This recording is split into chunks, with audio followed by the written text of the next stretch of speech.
Hello বন্ধুরা, চলে গিয়েছিলাম আবার একটা নতুন বিয়েবাড়ির অনুষ্ঠানে।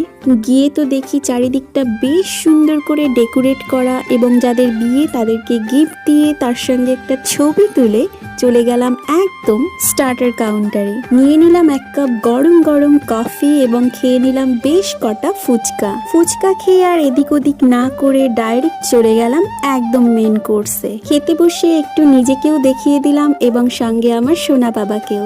বসে থাকতে থাকতেই দিয়ে গেল জলের বটল, প্লেট এবং টিস্যু। তারপর দিয়ে গেল স্যালাডের মধ্যে আমার কিন্তু শসাটা খেতে ভীষণই ভালো লাগে।